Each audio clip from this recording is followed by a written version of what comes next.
They looked afraid last weekend, didn't they? I'm Matt Edwards. You are in the jungle. Thanks for joining me. Flying solo this week, coming out a day late. It's a Wednesday. It's the bye week for the Bengals, and my God, do they need it. Coming out a little late here because I was in Nashville, Tennessee over the weekend. Shout out to the Nashville Bengals fan club. The president there, Steve. Very kind fellow. Nice blazer. I don't know that he listens to this. If he does, what's up, Steve?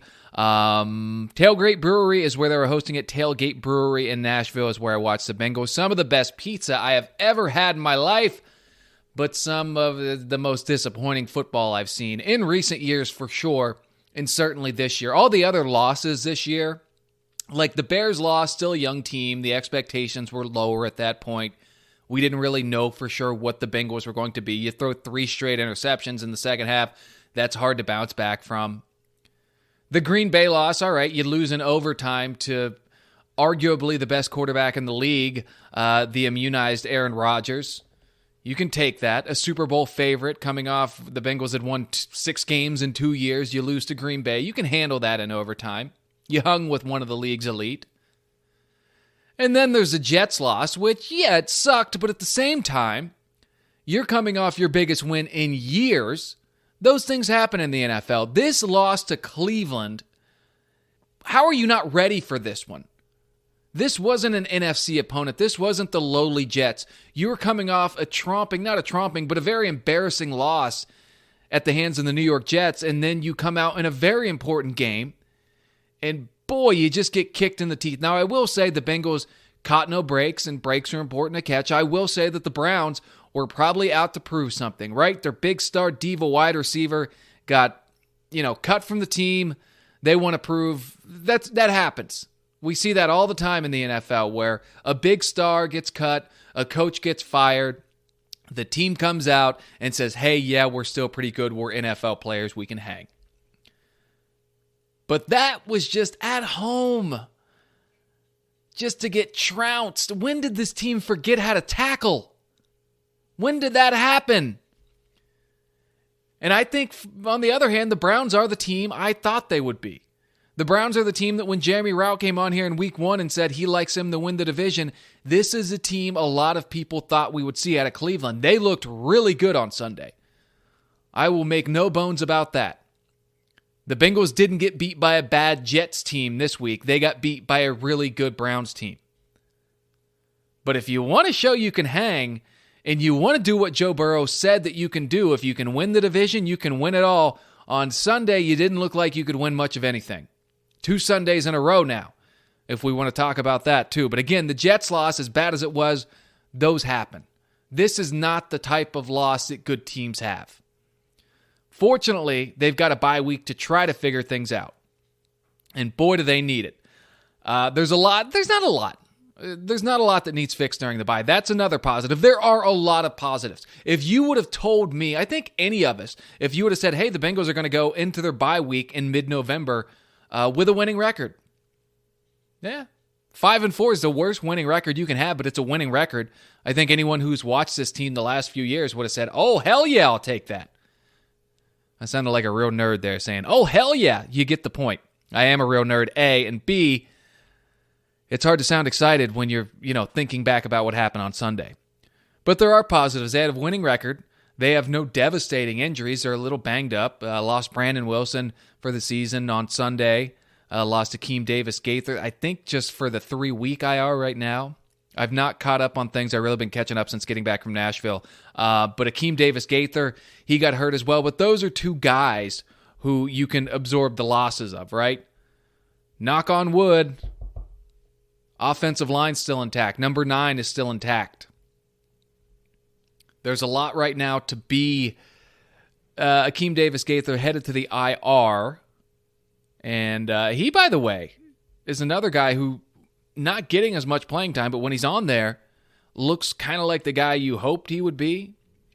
So yeah, it looks like he is just out.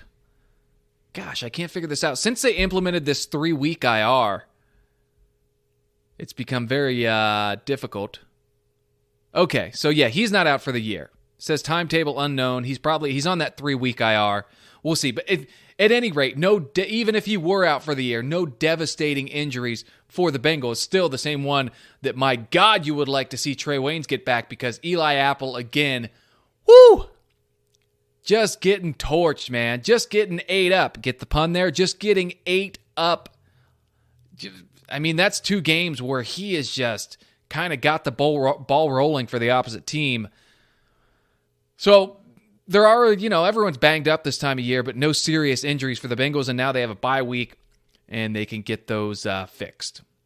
The other good piece of this is still the same team and same roster.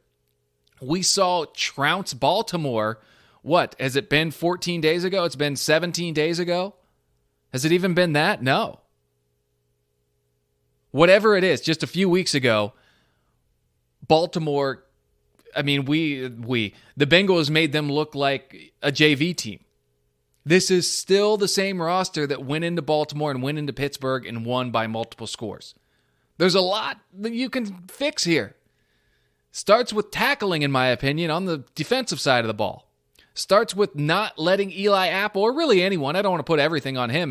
When he signed in Cincinnati, he wasn't supposed to be the savior, but you're only as good as your weakest guy, right? And boy, does he look bad at times. So they got Vernon Hargreaves off waivers. Hopefully he can be a step up. Can't be any worse. But this is still the same team that whacked Baltimore a couple weeks ago. Still the same team that won by double digits in Pittsburgh. And still the same team that almost beat the Green Bay Packers, who, we still all agree, Super Bowl contender, along with Baltimore. So are the Bengals that team, or are they the team we've seen the last 2 Sundays? That's what we need to find out after the bye, and that's what we will find out. The Las Vegas Raiders, I don't know that I'll ever get used to saying Las Vegas Raiders. The Las Vegas Raiders, very similar to the Bengals in that kind of in the same boat, right? Well, on the field, kind of in the same boat. Some weeks, they look like world beaters. Other weeks, not so much. But on the field, off the field, absolute disaster in Oakland, and, sad situations for the most part there. In Oakland, my God, in Las Vegas. They lost to the Giants last week, and they beat Baltimore this year. They've, let's see, what do they have here? I guess they really haven't played a lot of teams. They beat Baltimore and Pittsburgh right out of the gate in weeks 1 and 2. Since then, been a pretty soft schedule. Last 3, lost to the Giants, beat the Eagles, lost to the Broncos. Before that, they lost to the Bears. So, Oakland at 5-3. They'll play this Sunday night against the Chiefs. Hopefully, that's a game that really takes the wind out of them, because the Bengals have to come out in this second half of the season and do some damage. They really don't have they don't have Jacksonville again, right? They don't have Detroit again. They've got Oakland, Pittsburgh, Chargers, Niners. Niners aren't as good as maybe we thought. That should be a bit of a break. But the Bengals, it's time to kick it into gear now. We gave Zach Taylor a long leash, right? After those first few games, after that first month of the season, it was like, hey, he's got his guys. He's taking it to him. Now, all of a sudden, you get whacked by the Browns. You lose to a really bad Jets team. And you kind of wonder, was it, what's the old phrase there? Lightning in a bottle. You hope not. But for the Bengals right now, and it's a week-to-week thing, the NFL's crazy. The Bills lost to the freaking Jaguars on Sunday. These things happen, but when they happen in back-to-back weeks is when you start to get worried. Good time for the bye week, is what I'm saying. The negatives from that first half are really, I've kind of talked about this, you left 2 wins on the table. This Bengals team should be 7-2, and a lot of teams could say they left wins on the table, and they have. But the really good teams, Arizona had an excuse to lose on Sunday. They didn't, right? The Packers, they had an excuse to lose on Sunday, and they did. The Chiefs, you get what I'm saying. Nashville hangover still kicking in a little bit. Not really. I didn't drink that much there. Here's the problem with Nashville, man. Maybe I'm too old. The people there are too drunk. And they're old now.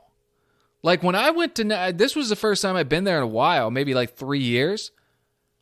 It was like people, not that I'm the youngest dude, but it was people closer to their 20s and 30s.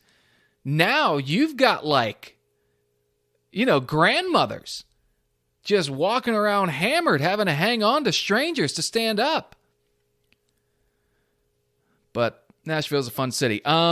what's up next? So the Baker Mayfield contract.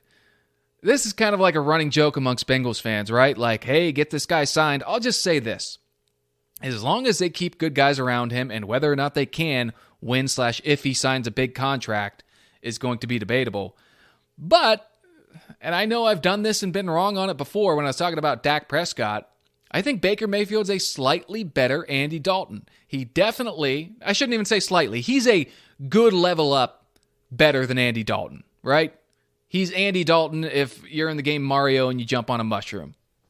You get super big there for a minute. But the question becomes, once you spend all this money on Baker Mayfield, and this is the same with everyone else, the Chiefs are kind of suffering from this right now. You give that big money to Baker Mayfield, he's a quarterback who certainly needs guys around him, and you can't always do that when you give someone like that big money. But Bengals fans had fun with that one. Let's make Baker Mayfield look good and tie all the money up in him and then, plan the long game. Maybe a true thing. I don't know that I needed to touch on that, but I felt like it. He's a very interesting guy. And kind of the Bengals dealt with that when they gave Andy Dalton his big contract.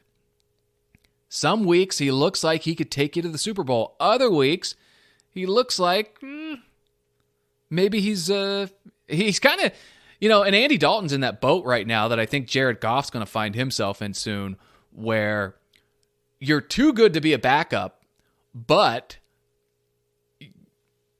you can't, no team's going to bring you in as a starter and then be like, yep, this is our guy. Let's give him a 7-year deal. So unrelated topics. But Baker Mayfield, if you give him a running game and a defense like that, yeah, he's going to look pretty good. It kind of reminded me, I think in the first half, the Browns looked wonderful, and you realize Baker Mayfield had only thrown 8 passes. It reminded me of Ben Roethlisberger early in his career, where he had this amazing defense, amazing running game. You don't need to do much when everyone else is doing the heavy lifting. I don't know.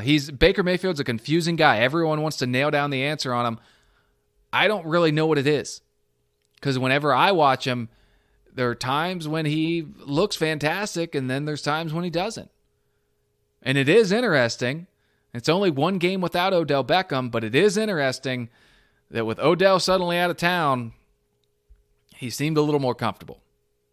Is that right or wrong? I don't really know. We'll find out later today where Odell Beckham Jr. is signing. For the Bengals' sake, they could still face him this year. According to Diana Rossini of ESPN, he is honing in on the Chiefs, Packers, and Saints. So the Bengals will play the Chiefs later in the year, so still possible. They could see OBJ in 2021. We will find out. The Raiders are up next. I touched on them a little bit. A team like the Bengals. We'll talk about them more next week and what the Bengals need to do there. For this week, ice those injuries. Joe Burrow, watch some tape, dude. Last year, the offensive line caused you to get very injured. This year, you're going to cause yourself to get very injured. You gotta quit taking these big hits. And more importantly, when you throw one of these interceptions, get off the field. You are the savior. You are the franchise. The reason you're as good as you are, we all think, is in between the ears. You're a freaking genius. You're a coach's son. You understand the game. And I love the hustle. I love the mental aspect, the Southeastern 740 area code that I've got in my DNA too. You're not going to go down without a fight. But sometimes you got to play the long game. You throw a pick in the first quarter, get off the field. Unless it's the playoffs in the second half or the Super Bowl, get off the field. Driving me up a wall with that. Come too far to lose Joe Burrow to a second quarter interception in November. All right, that's it. Wanted to keep it under 15 minutes, and that's where we are. I'm at Matt Edwards on Twitter if you have anything to say there. Or you can check out all the food I ate. I'm like 30 pounds heavier now than I was when I recorded this last week. I appreciate you tuning in. If you like it, tell a friend, and give it a rating on Apple or whatever you use, and have a great week. Enjoy this Sunday without the stress of the last two. The bye weeks always suck until they don't. I don't know. Just hope that the Bengals are getting healthy and Joe Burrow sitting there thinking, I got to quit taking these hits. It's in the jungle. I appreciate you tuning in. I'll see you next week.